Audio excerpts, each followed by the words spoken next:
It's been gratifying to hear all your kind comments about this operational approach to understanding the Ukraine war.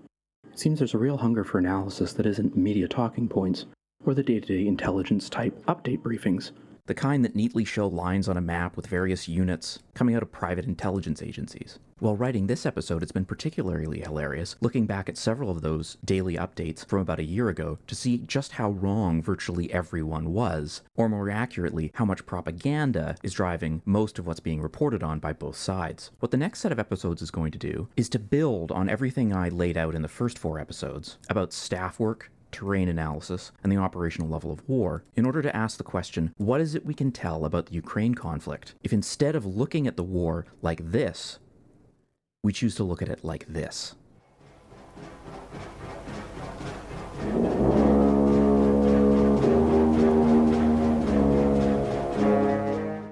Given I've been on hiatus for so long, I wanted to explain the episode structure so far and lay out my plan moving forward. In terms of the episode so far, in episode 1 I began by explaining how the modern battlefield functions by explaining artillery and logistics. In episode 2 I looked into the dispersion as a survival strategy for artillery, and then how the rest of the arms were needed because of the find, fix, exploit functions. Finally, I looked at how much space was really needed for units to maneuver. In episode 3, I looked at entrenchment as a survival strategy and the logistical burden of maneuver, and I summarized by putting everything together in order to understand what you might think of as the physics or the rules of modern warfare. Episode 4 looked at terrain, the general use of terrain and the need for canalizing ground to have defensible borders. Then I looked at various countries for examples, ending with Ukraine as a good example of a nation with a vulnerable border. I then explained how staff officers visualize and plan around terrain using a system I called flowcarc.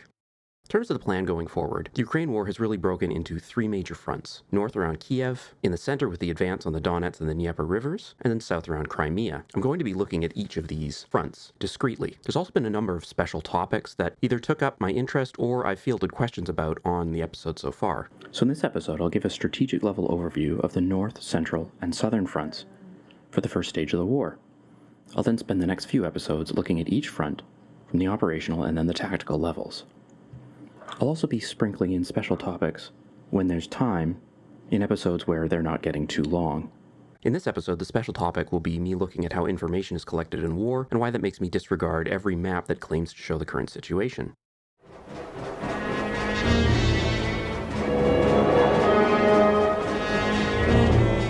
Since the beginning of this conflict, you've typically had a choice between GoPro-style or drone videos, which, as I pointed out, don't really show you anything of the larger context, or you can go to various services that will provide you with daily intelligence updates and show you nice clean maps with lines on them. Although these daily map-style intelligence briefings are viewed as the more thoughtful way of analyzing the conflict, I don't find these map updates to be very useful at all. In order to explain why, I need to show you the chain of how information goes from the battlefield to these daily intelligence updates that have been so prolific during the Ukraine war. Now this is going to get a bit odd and experimental, but just stick with me for a while. To begin with, please watch this video, which is the only thing I remember from my Psych 101 class, besides the video about Phineas Gage where the guy behind me fainted, making a loud clang off my metal chair. Count how many times the players wearing white pass the basketball.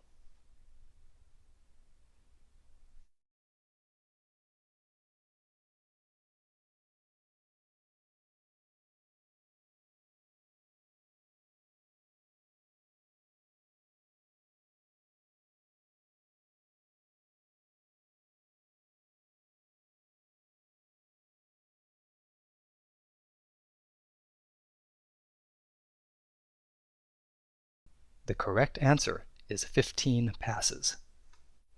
But did you see the gorilla?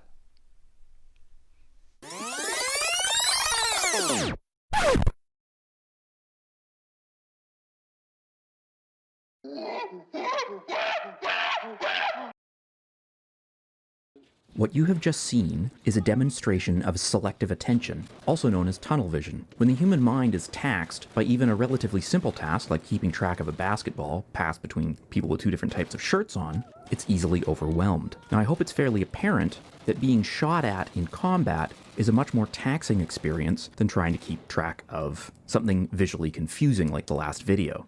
Combat is an intense enough experience that people regularly go insane or have physiological reactions like wetting themselves without realizing that it's happened. Added to this is the problem of seeking cover and how it affects what's seen in combat, or more accurately, what usually is not seen in combat. In a firefight, one of the easiest ways to get killed quickly is to stand up straight and tall to get a good look at things. The human self-preservation instinct being extremely strong, soldiers will go to the ground and take cover when they're under fire. It's remarkable how little you can see when you're in a prone position. As an example, just go out into a yard somewhere that has fairly tall grass, lie down flat, and look out straight ahead. You'll be lucky if you can see 10% of what you can when you're standing up. This is why many people point out the long camera shot in Children of Men as one of the best examples in a movie of realistic combat, because for so much of it, it's so hard to actually see what's happening. Under shell fire, this clinging to the earth is particularly intense. To quote from All Quiet on the Western Front, "From the earth, from the air, sustaining forces pour into us, mostly from the earth. To no man does the earth mean so much as to a soldier. When he buries his face and his limbs deep into here, from the fear of death by shell fire, then she is his only friend, his brother, his mother. He stifles his terror, and he cries in her silence for her security." So with that as context, here's video footage of a firefight outside Kiev. Do you see the enemy? What if I zoom in?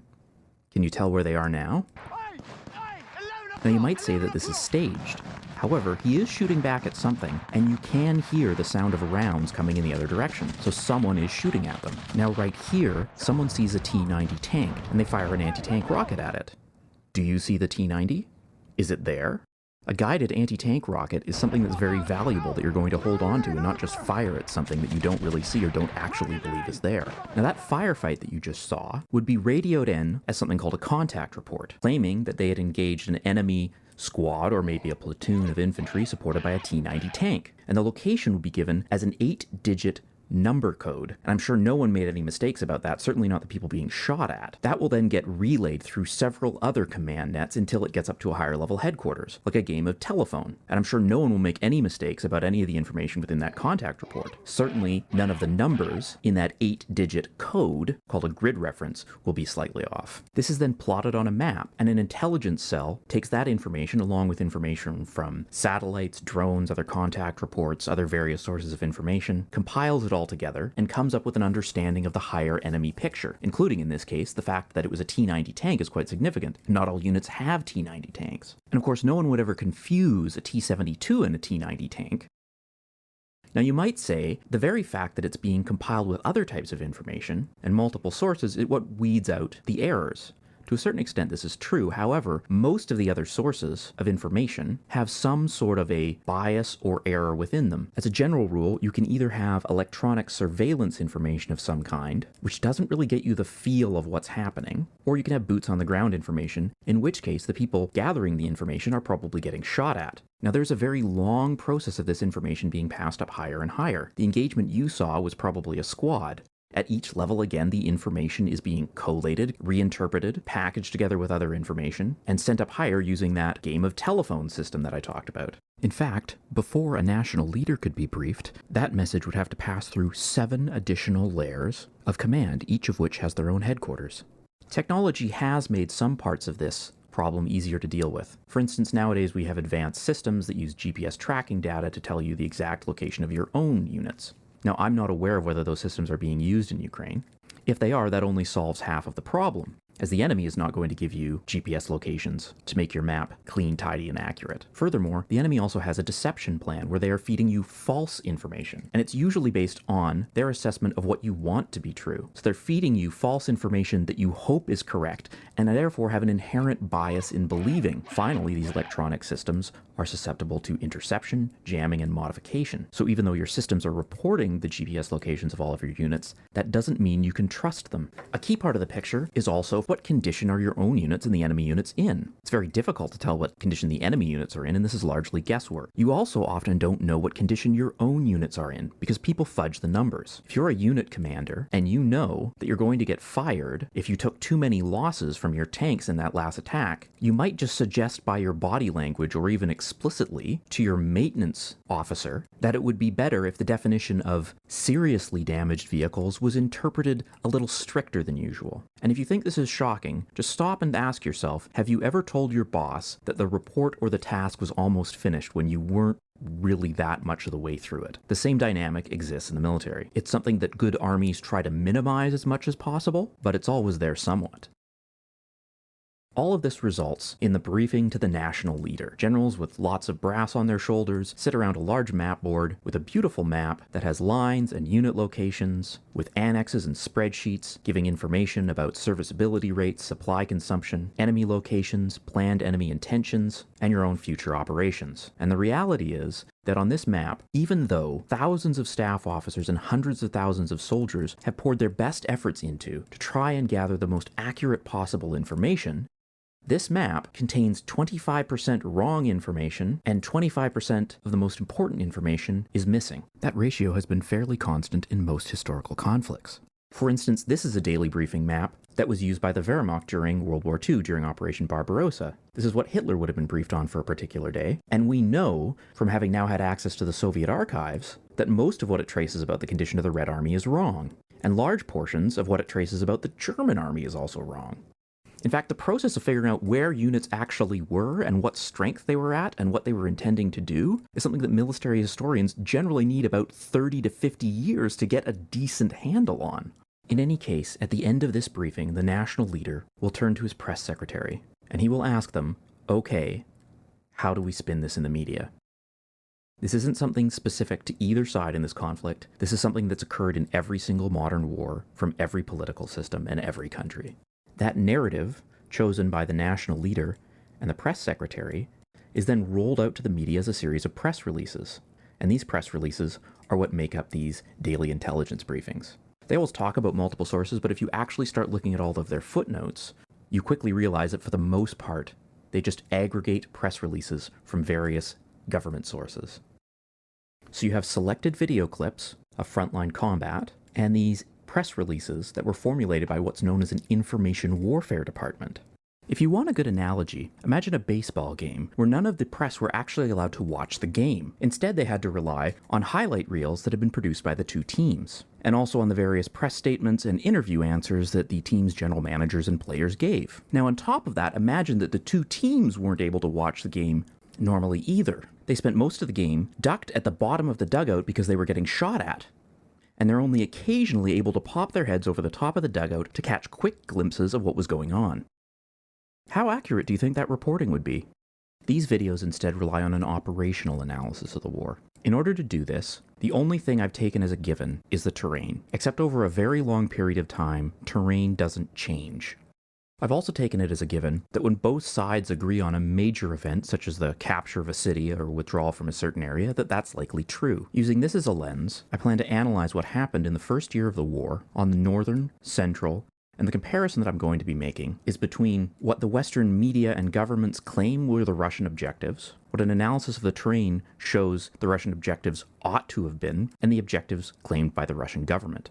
I'm not saying that any of these is exactly correct, but it's the three best lenses I can come up with to figure out what actually occurred in the first year of the war.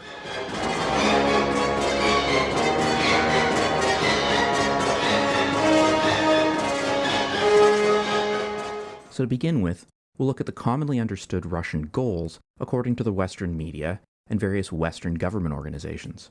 The first of these was to encircle the bulk of the Ukrainian army around Luhansk and Donetsk. The second was to secure the Dnieper River and the city of Kiev. And finally, to annex all of Ukraine and turn it into a puppet state. This could be considered the maximum victory conditions in the conflict. Specifically, this would be the destruction of the entire Ukrainian military and the annexation of all of Ukraine. Next, let's look at the Russian plan according to the Russian government. This is based primarily on statements made by Vladimir Putin and other high government officials at various points over the last year. Their goal was to encircle the Ukrainian militia units that were fighting around the Luhansk and Donetsk regions, supported by a feint in the north on Kiev. A feint is a form of deception whereby you attack in an area in order to convince the enemy that that's your main effort. The second objective was to secure the Donetsk River and a land bridge between Crimea and the newly incorporated oblasts of Donetsk and Luhansk, and finally to negotiate an end to the war once those objectives had been accomplished. The destruction of the Ukrainian militias, securing the Donetsk River, and a Crimean land bridge. The medium option is what the Russian plan ought to have been according to an operational analysis. This is looking at the terrain, the value of various targets and objectives, Russian capabilities, and what could be reasonably achieved. Under this plan, the goals would be to encircle the Ukrainian army, to secure the Dnieper River and Kiev, and then to negotiate an end to the war. Under this plan, you'd have moderate victory conditions, which are the destruction of the Ukrainian professional army, securing the Dnieper River, and the capture of Kiev. A major question in the viability of an operation is what's known as the force ratio. You've probably heard it before that for offensive operations you need a local ratio of 3-to-1 in order to expect success. I've used this particular map as it represents approximately the average of most of the sources I could find in order to develop the numbers in the tables that I'll be dealing with shortly. I admit this is the weakest part of my analysis as I don't have more trustworthy information. This is one of these areas where you'd need access to a lot of secret and top secret information, and even then, 25% of what's on that map is wrong, and 25% of what's important in that map is not there. So for the maximum and medium objectives, the Russians needed to accomplish 3 strategic goals. 1. Seize or encircle Kiev. 2. Secure the Dnieper River. And 3. Destroy Ukraine's military capacity. For the medium goal approach, they then stop at the Dnieper River, but for the maximalists they continue west to take over the rest of the country. The minimalist set of goals assumes the Russians only needed to reach the Dnieper in the south to form a land bridge between Crimea and Donetsk, and to destroy Ukraine's military capacity while absorbing the breakaway oblasts of Donetsk and Luhansk, with the Kiev operation in the north being a feint. For the medium objectives, the Russians needed to encircle or seize Kiev and also secure the entire Dnieper River. Under the maximalist objectives, the Russians then continue west and occupy the whole country. So now I'll give a quick overview of these 3 strategic goals. The proof of whether my broad general statements are accurate will play out in the later episodes when I look at the battles of the tactical and operational level. Begin with, for the encirclement or seizure of Kiev, the Russians advanced along 3 main axes. South through the Chernobyl exclusion zone, on the other side of the Dnieper River south towards Chernihiv, and west out of Kursk. Again with the caveat about reliable sources for the number and size of units, the Russians appears to have had about a 1-to-1 force ratio once Ukraine's reservists, but not counting their National Guard, were mobilized. The axis of advance from Chernobyl does not have the road and rail infrastructure to support an offensive. The Chernihiv and Kursk axis of advance did have acceptable road and rail infrastructure, however there were significant areas of canalizing trains at junction towns, such as Chernihiv, and these were too deep into Ukraine to have been seized by surprise. Furthermore, Russia didn't have the force ratios to fight their way through these towns, even assuming the only defenders were the full-time, that is, the regular army. Seizing Kiev against organized opposition would require about as many troops as the Russians deployed for the entire operation, and encircling Kiev requires that Russia seize the Dnieper River all the way down to Kyiv and Cherkasy, which is nearly halfway through the country. Therefore, the strategic goal of seizing or encircling Kiev was not plausible, given the transportation infrastructure and the force ratios, unless the government collapsed and the Ukrainian army ceased organized resistance. For the strategic objective of seizing the Dnieper River, it was viable in the south but dubious elsewhere. The Kiev axis of advance west from Kursk we've already discussed. Out of Belgorod, the Russians had a slightly better force ratio of 4.5-to-1 initially, and then 2-to-1 once Ukraine had mobilized. But similarly, they would not have been able to fight through the critical junction towns, even if only the regular Ukrainian army had made a stand there. They also advanced west out of Belgorod towards Kyiv. The road network going west in this area wasn't sufficient for the rapid advance required, but it was acceptable for the southwest axis of advance towards Cherkasy and Dnipro. In the south there were good roads and a short distance over good offensive terrain to reach the Dnieper River and beyond. This is also an area where Russia had the best force ratio of 4.5-to-1 initially, and then about 2.5-to-1 after Ukraine mobilized its reserves. Therefore, the only areas where Russia could seize the Dnieper River against organized opposition before Ukraine completed its mobilization was the Crimea land bridge and possibly pushing towards Dnipro in the center. The remaining axes of advance were just not viable. Finally, we reached the goal of destroying Ukraine's military capacity. The bulk of Ukraine's professional army was stationed in long-established defensive positions around the breakaway oblasts of Donetsk and Luhansk. Even where the terrain appears to have been open and suitable for an offense, it had been made into complex terrain suitable for the defense through almost a decade of entrenchment. So this is an area where a rapid advance preventing mobilization was not possible. However, this is where the bulk of Russia's troops were deployed, and they had the support of about a dozen brigades raised in the Donetsk and Luhansk oblasts. They had a 4-to-1 force ratio initially, and a 2.5 to 1 force ratio after Ukraine mobilized. With this kind of force ratio, the Russians could only destroy Ukraine's forces in the area by encircling them through advances on the flanks. This would involve them advancing along 4 axes of advance: southwest from Belgorod, east from Crimea, west from Luhansk, and north from Donetsk. We've already discussed the Belgorod advance. It's logistically supportable, but the force ratio and distance make it unlikely to succeed. A rapid advance east from Crimea was only possible along the sea. There's a lack of east-west roads and rail along this axis of advance, so linking with Donetsk was possible, but seizing the Dnieper crossings to encircle Ukrainian forces in the region by rapidly seizing Zaporizhzhia was not possible. This left encirclement attacks out of the 2 breakaway oblasts of Donetsk and Luhansk. The Luhansk axis of advance was not able to support a fast enough advance to encircle the Ukrainians. This is because, first of all, the roads are sparse along this axis of advance in comparison to the rest of the southern front. Second of all, there's the issue of the 8 years of fortifications. And finally, though this area looks like good offensive terrain on a large-scale map, it's full of small villages, small creeks, and changes in elevation that you can see on a higher resolution map that make it clear this is actually a fairly good defensive position. On the third point, there's a long history of this region being picked for failed large offensive. Check out this video by Eastery, and also, here's a clip from Colonel Glantz, the foremost living English-language historian of the Eastern Front during World War II. Is Donbass good tank country? Yes, is the general judgment. That's it isn't good tank country. It's awful, and all you need to do is read the reports of the commanders who led their tank and mech corps across that area in 1943. I remember one by General Rumyantsev, commander of 1st Guards Mech Corps, who went across. This is a successful operation that cleared the Donbass finally in September 44, and he says, "Why did they order me through this god-awful mess of country? It's nothing but swamps and trees south of the northern Donetsk River, and the rest of the area is nothing but volkas and ovrags." If you know Russian, that means ravines and gullies.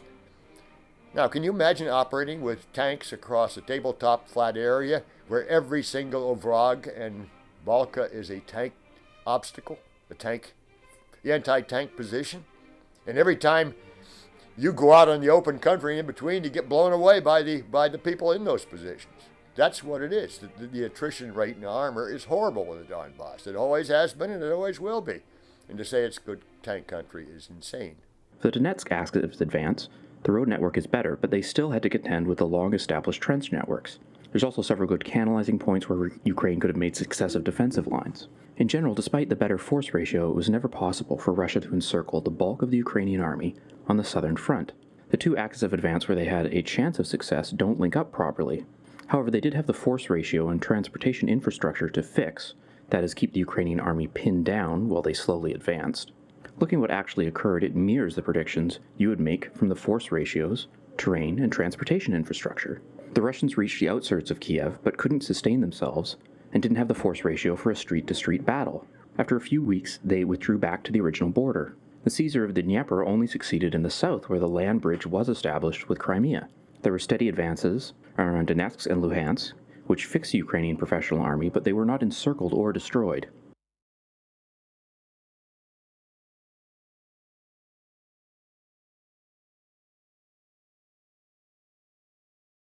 This seems like an extreme conclusion, though it had worked in Crimea in 2014 and in Georgia in 2008. However, the Russian force structure and how they allocated forces does seem to match the minimalist set of goals. As to whether you agree with me, I hope my case will be clear once I've looked at each axis of advance from the operational and tactical level. So let's end this episode with an operational view of the axis of advance through Chernobyl exclusion zone.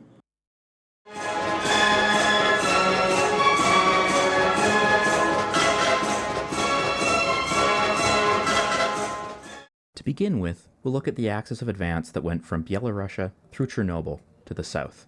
In the opening days of the war, probably the most dramatic footage came out of the Chernobyl region, when massive Russian armored spearheads pushed their way through the Chernobyl exclusion zone. And at the time, the Western media was full of reports and considerations of what if Byelorussia was drawn into the war. Clearly, they were providing logistical support and providing access through their borders. However, if Byelorussia became part of the conflict, this would open up an entire new front for the Ukrainians and cause serious issues. This was ridiculous. Not so much that Byelorussia wouldn't be pulled into the campaign, but that this would have any major impact. Looking at this satellite image, can you see why? Alright, how about now if we zoom in? How about now if we put the flowcart filter on? Do you see the problem? Make things a bit clearer. This is a daily situation briefing map used by the German High Command during World War II. Specifically, this is in the summer of 1941 during Operation Barbarossa. What immediately jumps out is the enormous gap in the middle of the map where there's almost no German units indicated. If we superimpose this map onto a modern map, you can see this is the area north of Kiev along the Belarusian border. This isn't an inconsiderable sized area either. In fact, this area that has no German or Russian troops indicated in it is approximately the size of Belgium. So why was the German army able to leave such an enormous gap, knowing there wouldn't be any significantly sized Russian forces able to push through and envelop their rear area? What I've now superimposed on top of this map is a blue dotted area for what's known as the Pripyat Marshes, or sometimes known as the Pinsk Marshes. And in red with the lines is the Chernobyl exclusion zone. Do you see how perfectly it matches the gap in the German lines? The Pripyat Marshes are probably the largest segment of marshland in all of Europe. It's an enormous, low area with the Pripyat River rushing through it. This is an area where the infrastructure hasn't changed much over the last 200 years. Napoleon agonized about how to deal with the Pripyat Marshes. In World War I, it provided a solid division between the northern front, where the Russians were fighting the Germans, and the southern front, where the Russians were fighting the Austro-Hungarians. In the interwar period, it provided the major defensive feature that Poland relied on during the multiple wars it had to fight over its territory. It's always been a place where partisans and brigands hide out as well. Every once in a while, you'll see a video coming out of Eastern Europe of a completely intact T-34 tank or Tiger or Panther or something like that being pulled out of a bog after being submerged for decades. And I guarantee you, almost every time you see that video, it's coming from some part of the Pripyat Marshes. This marshland covers the entirety of the border between Ukraine and Belarus. On top of that, in the eastern portion, you have the Chernobyl exclusion zone, which is an area that there's been basically no infrastructure development or even significant repair for the last 40 years. So what impact does this have on warfighting? Well, marshland is one of the best sets of canalizing terrain. And when I talked about very minimal infrastructure in the area, I'm really not joking. What I have here in red is all of the roads across the Pripyat Marshes. All of them. Not the highways, not the good roads, not the main roads, not the paved roads, all of the roads across the Pripyat Marshes. There are 12.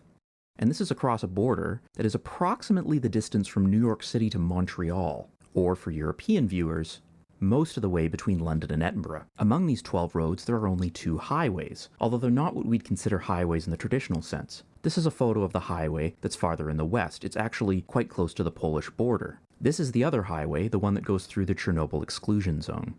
You are not invading a country and seizing its capital by supporting an armored force with this as your main supply route. Anyone who claimed otherwise either doesn't know what they're talking about, was lying, or assumed the Ukrainian army wouldn't really fight. This is because on that terrain, you're simply not able to maintain an offensive against any real resistance. Given the terrain and the road network, you would only be able to support approximately a brigade if it was engaged in heavy fighting. This assumes that the rear area is clear for the lines of supply. This, of course, didn't happen in practice. The local National Guard units appear to have been mobilized and to have struck the Russian supply columns. The Russians didn't allocate significant, what's called rear area security units. This was likely something that was forced on them by the problem of their having limited numbers of infantry. The advance south through the marshes also would have required artillery dominance. Artillery on the east bank of the Dnieper River, or multiple launch rocket systems in Kiev, are able to reach the limited north to south crossings over the Belarusian border. This means all the Ukrainian army has to do is have 2 to 3 drones and 2 to 3 guns operating in order to cut those roads with fire. You don't actually even need to hit anything. You can just use your artillery to drop anti-tank mines on the roads, or have random shrapnel bursts at 10 to 15 minute intervals. Convoys of trucks are not going to drive down a road that has random explosions going off on it. Clearly this didn't happen either, because establishing artillery dominance is going to need a lot of shells and air cover. So far the Russian Air Force has seen limited use, and maintaining artillery dominance would have been extremely difficult because that puts a huge strain on your logistical system, which comes back to the limited north-south roads in the area. In later episodes, I'll show you how inaccurate all the reporting from this early part of the war was when compared to the satellite imagery that's since been released.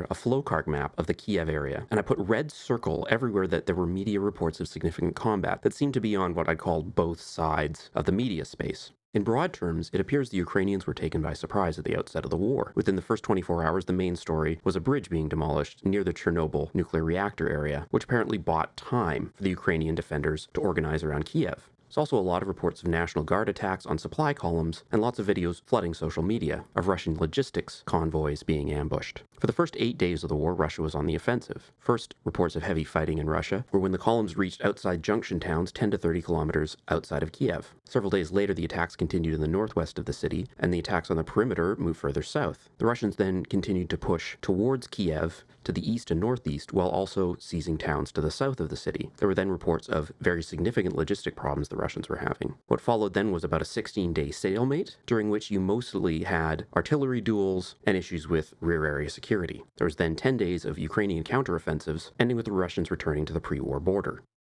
So what does this show? Well, first of all, the significant fighting occurred exactly where you'd predict from a terrain analysis. It's road junction towns with canalizing terrain. Furthermore, at the first set of towns the Ukrainians were able to organize a serious defense, the Russian attack was stopped. And it also appears the only place where the Russians fought their way through determined Ukrainian resistance was towns to the northeast of the city. That is, where they had the shortest lines of supply to the Belarusian border. Therefore, there are only 3 logical options as to why the Russians advanced south towards Kiev through the Chernobyl exclusion zone. Option 1, it was incompetence. Option 2 is that Russia assumed that Ukraine would not put up any determined resistance. The third option is that this offensive was always intended as a feign. Now, if it was a feign, it could have been in support of the other axis of advance on Kiev, coming out of the Kursk region, or it could have been in support of the central or southern fronts, where most of the stalemate-type fighting has taken place over the last year. However, we're getting significantly on in time, and that will have to be dealt with in another episode.